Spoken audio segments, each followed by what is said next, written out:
Doctor चंचल गर्ग, सहायक आचार्य, इतिहास विभाग, राजकीय कला महाविद्यालय Kota, class MA final history, paper 8th A। आज का आपका विषय है पुरुषार्थ।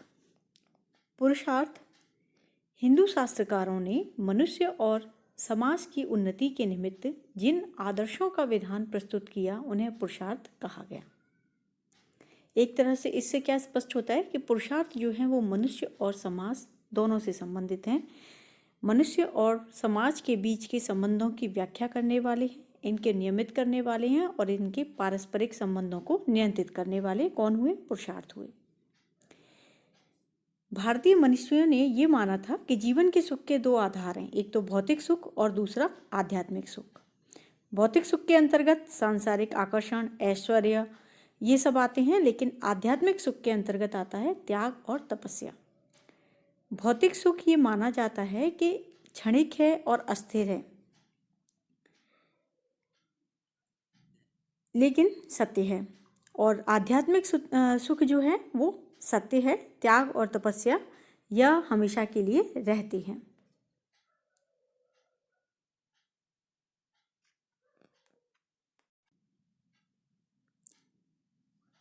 इस तरह से स्पष्ट है कि जो भौतिक सुख हैं वो क्षणभंगुर और अस्थायी हैं, उन्हें नष्ट होने में समय नहीं लगता और मनुष्य के साथ उनका संबंध भी स्थायी नहीं है।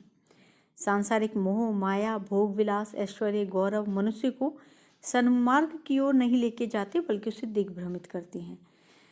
तो मनुष्य का संयमित नियमित आचार, आध्यात्मिक विचार ही उसे निर्णय प्रदान करने में समर्थ होता है, और इसीलिए ये माना गया भारतीय संस्कृति के अंतर्गत कि मनुष्य के जीवन का लक्ष्य भौतिक सुख नहीं बल्कि आध्यात्मिक सुख है, क्योंकि आध्यात्मिक सुख मनुष्य या आध्यात्मिक कार्य मनुष्य को सात्विक और निस्वार्थ जीवन जीने के लिए प्रेरित करती हैं। भारतीय दर्शन इन दोनों के मध्य संतुलित, सम्मिलित और समन्वित स्वरूप को स्पष्ट करता है, और वह जिसके माध्यम से इन्हें स्पष्ट करता है वो है पुरुषार्थ। पुरुषार्थ की संख्या 4 है। धर्म, अर्थ, काम, मोक्ष, यानी कि अर्थ और काम के अंतर्गत आ जाते हैं भौतिक सुख, और लौकिक सुख के अंतर्गत, और धर्म और मोक्ष आ जाते हैं आध्यात्मिक सुख के अंतर्गत। इस तरह से हमें इन चारों पुरुषार्थों में हमें भौतिक सुख और आध्यात्मिक सुख दोनों ही दिखाई दे जाते हैं।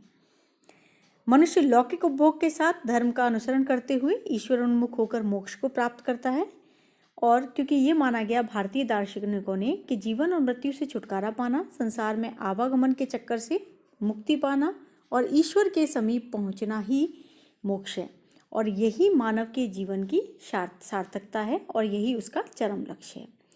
पुरुषार्थ की अवधारणा क्या है? मनुष्य का सर्वांगीण विकास, यानी कि उसकी अवधारणा या उसके उद्देश्य क्या हैं, हम ये मान सकते हैं।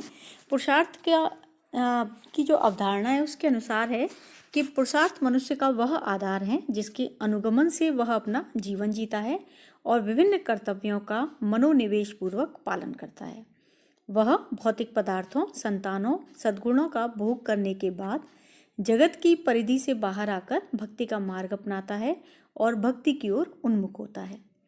उसके जीवन के उत्कर्ष के निमित्त आश्रमों की व्यवस्था की गई थी, जिसकी सफलता पुरुषार्थ पर ही निर्भर थी। अतः पुरुषार्थ से मनुष्य के व्यक्तित्व का विकास तो होता ही है, साथ ही समाज का भी उत्कर्ष होता है। धर्म, अर्थ, काम, मोक्ष 4 पुरुषार्थ हैं, इन्हें चतुर्वर्ग कहा गया है। ठीक है, पुरुषार्थ चतुर्वर्ग दोनों एक ही नाम है, धर्म, अर्थ, काम और मोक्ष। पुरुषार्थ के बल पर ही व्यक्ति अपने समस्त कर्म उत्साहपूर्वक करता है, परमात्मा के प्रति अपनी कर्मनिष्ठा ज्ञापित करता है, और मोक्ष को अंतिम मानकर 3 पुरुषार्थों पर बल दिया गया है। धर्म, अर्थ, काम इन तीनों पुरुषार्थों को त्रिवर्ग की संख्या दी गई है, और चतुर्थ जब इसमें मिल जाता है तब ये चतुर्वर्ग हो जाता है।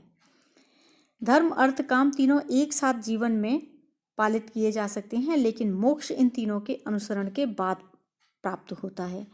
मनुष्य के आध्यात्मिक उत्कर्ष और भौतिक जीवन के प्रति अनास्था इसके बिना असंभव है। अब हम बात करते हैं चारों पुरुषार्थ के उद्देश्य की, कि चारों पुरुषार्थों के 4 उद्देश्य हैं। धर्म मनुष्य को सन्मार्ग का दिग्दर्शन कराता है। धर्म के माध्यम से ही मनुष्य नैतिक सिद्धांतों, विवेकशील प्रवृत्तियों और न्याय प्रधान क्रियाओं को सही रूप में समझने और उनका अनुगमन करने में समर्थ होता है। महाभारत के अनुसार धर्म वही है जिससे किसी दूसरे को कष्ट न पहुंचे बल्कि लाभ हो, और जो धर्म का अंधानुकरण करता है वह अंधे के समान सूर्य की प्रभा से अछूता रह जाता है। अर्थ, मनुष्य को संतुष्टि और विभिन्न वस्तुओं को प्राप्त करने की उसकी उत्कंठा व्यक्त करता है।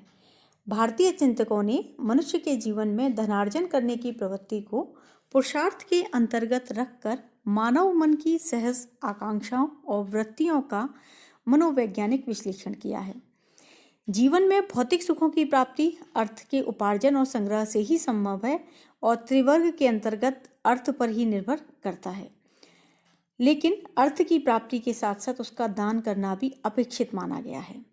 काम मानव जीवन की सुखद और सहज अनुभूति से संबंधित है, जिसके माध्यम से वह अपनी काम जनित प्रीति रूप भावना और वृत्तियों को संतुष्ट करता है।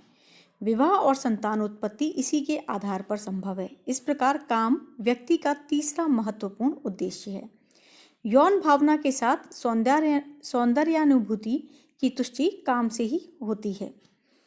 महाभारत के अनुसार काम मन और हृदय का वह सुख है जिससे इंद्रियों की तृप्ति होती है। त्रिवर्ग में काम का स्थान सबसे बाद आता है। इसका मतलब यह मनुष्य के जीवन में एक निश्चित सीमा तक ही महत्वपूर्ण है। काम और अर्थ से प्रभावित होकर मनुष्य केवल इन्हीं दो का अनुसरण ना करे, इसीलिए उच्च आदर्शों और नैतिक कर्तव्यों की नियोजना की गई है। काम और अर्थ को साधन माना गया है, साध्य नहीं, ये ध्यान रखिएगा। जो व्यक्ति इनकी ओर लोभपूर्ण दृष्टि से आकर्षित नहीं होता, वही व्यक्ति ऐहिक और दैहिक सुख का अंतर समझ सकता है। अब चौथा उद्देश्य मोक्ष की प्राप्ति सभी लोगों को नहीं होती, इसीलिए त्रिवर्ग की संयोजना करके उसके अनुपालना का निर्देश दिया गया था। मोक्ष का संबंध आत्मा और परमात्मा से तथा मनुष्य के आध्यात्मिक जीवन से है। जीवन का चरम लक्ष्य मोक्ष की प्राप्ति है, किंतु मोक्ष की प्राप्ति उतनी सरल और आसान नहीं है। उसके लिए मन और मस्तिष्क की शुद्धि और पवित्रता अनिवार्य है। इसीलिए प्रवृत्ति से निवृत्ति की ओर, लौकिक से पारलौकिक की ओर मानव को चलने का निर्देश दिया गया है। मनुष्य अपनी प्रकृति के अनुसार सांसारिक जीवन में प्रवृत्त रहता है। जब वह अपने सत्कर्मों तथा सद्व्यवहारों से त्याग का मार्ग अपनाता है, तब वह निवृत्त हो जाता है। उसकी यह निवृत्ति ही उसे आध्यात्मिकता और भक्ति की ओर प्रेरित करती है। जब व्यक्ति समस्त बंधनों से मुक्त होकर मोक्ष की ओर अग्रसर होता है, तो उसका यह संयम, नियम, ज्ञान और विवेक उसे आध्यात्म परक बना देते हैं। वह पूर्ण रूप से चारों पुरुषार्थों के अंतर, महत्व और गरिमा को समझने लगता है।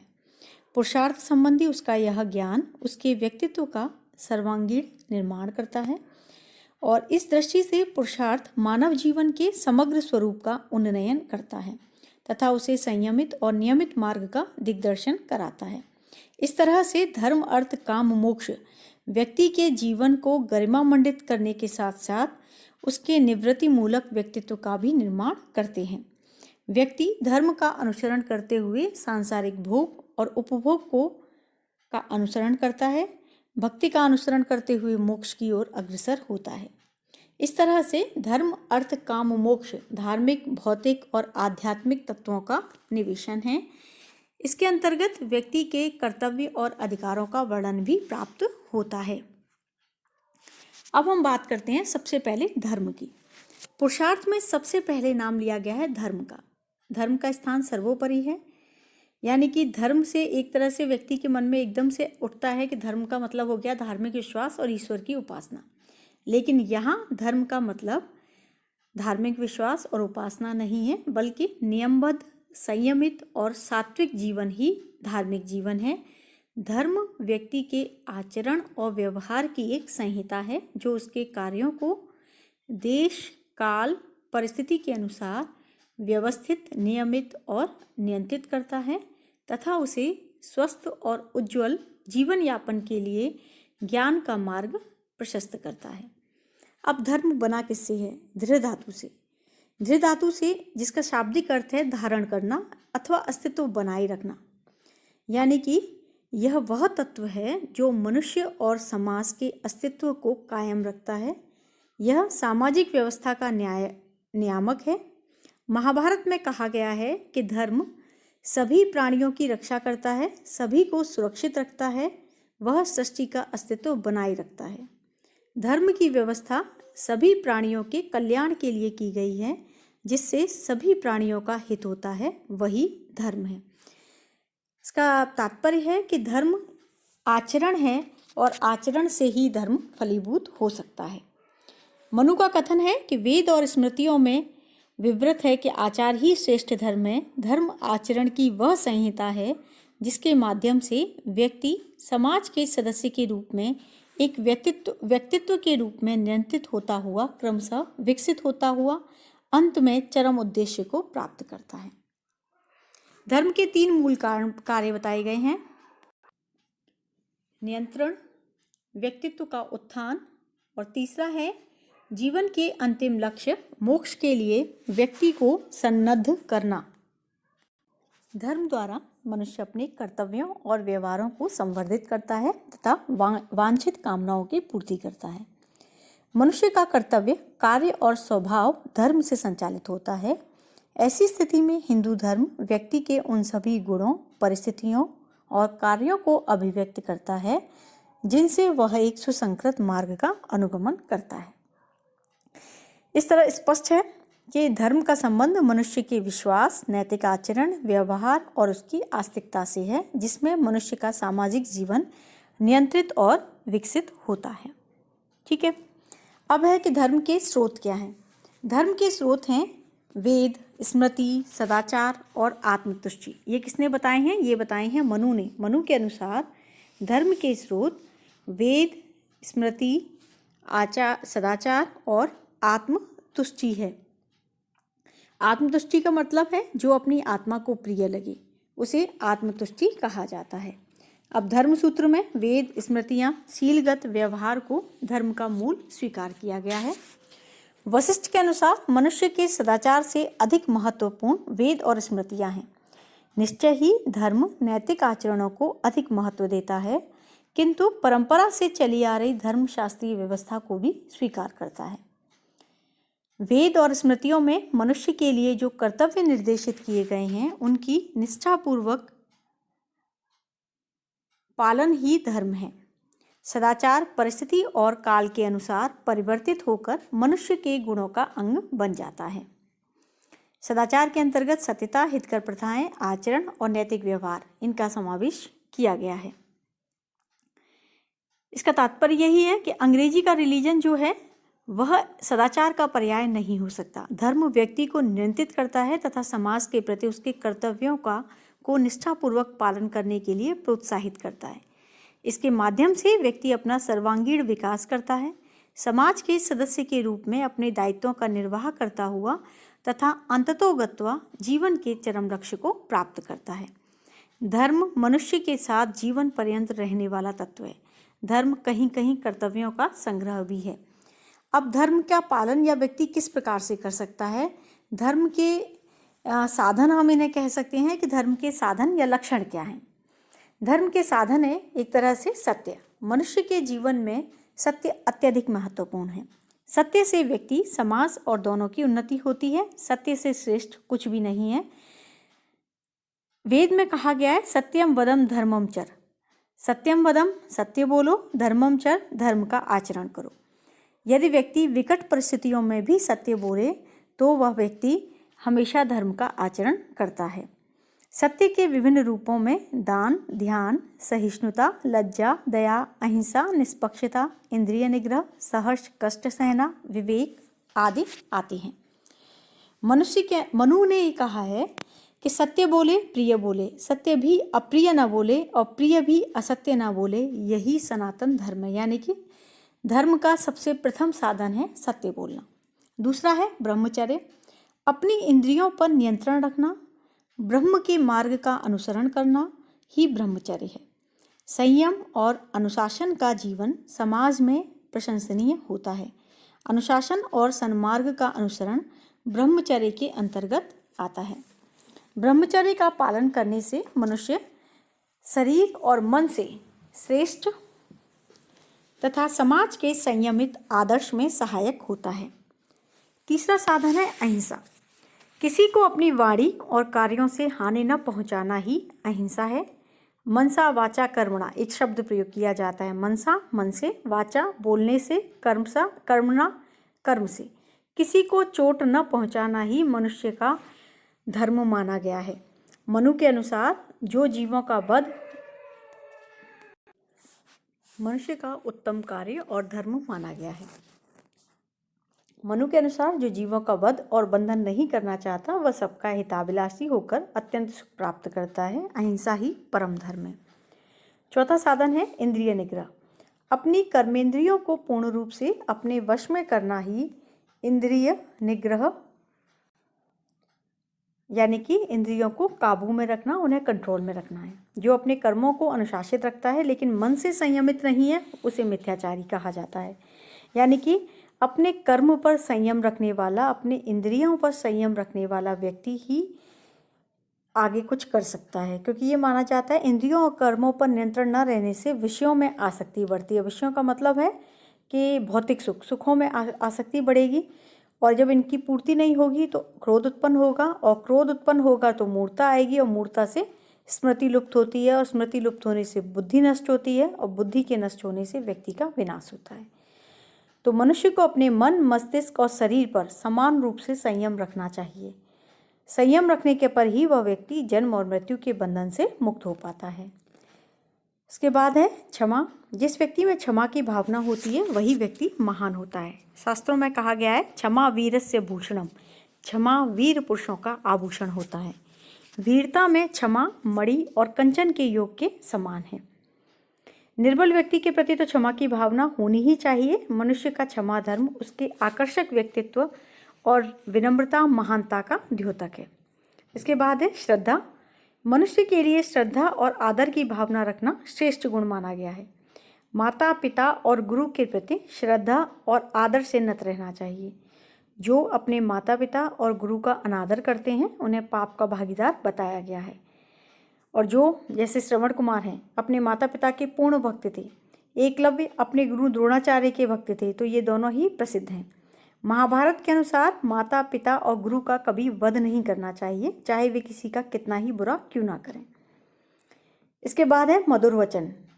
मधुर वचन और मधुर वाणी और प्रिय वचन सबको प्रभावित करते हैं। यदि कटु सत्य को भी मधुर वाणी में कहा जाए तो वो भी किसी को बुरा नहीं लगता। किसी से वार्तालाप करते समय, किसी को दान देते समय मधुर वाणी का ही प्रयोग करना चाहिए। मधुर वाणी लोगों को आकर्षित करती है और मधुर वाणी और मधुर वार्तालाप से कभी कभी शत्रु भी प्रिय हो जाते हैं। शील। जो व्यक्ति विचार, वाणी और कार्यों में शीलवान और शीलयुक्त होते हैं, अनुग्रह और दान में अपना शील बनाए रखते हैं, वही व्यक्ति शील संपन्न होते हैं। और धर्म में सबसे पहले एक और महत्वपूर्ण चीज़ आती है अतिथि सेवा। अतिथि का पूजन करने से व्यक्ति को धन, आयु, यश और स्वर्ग मिलता है। ये माना गया क्योंकि भारत में तो अतिथि यज्ञ भी कहा गया है कि प्रत्येक व्यक्ति को, प्रत्येक गृहस्थ को भोजन करने से पूर्व किसी अतिथि को भोजन कराना चाहिए। तो इस तरह से अतिथियों की सेवा और उनका सम्मान ये भारतीय धर्म और संस्कृति का महत्वपूर्ण अंग रहा है। तो अतिथि धर्म को भी इससे जोड़ा गया है। विशिष्ट धर्म भी हैं कुछ, और विशिष्ट धर्म के अंतर्गत सामाजिक धर्म आते हैं जिन्हें स्वधर्म कहा गया है। जीवन के पक्षों से संबंधित नियम, कर्तव्य ये इसके अंतर्गत आते हैं। जैसे वर्ण धर्म हो गया, आश्रम धर्म हो गया, कुल धर्म हो गया।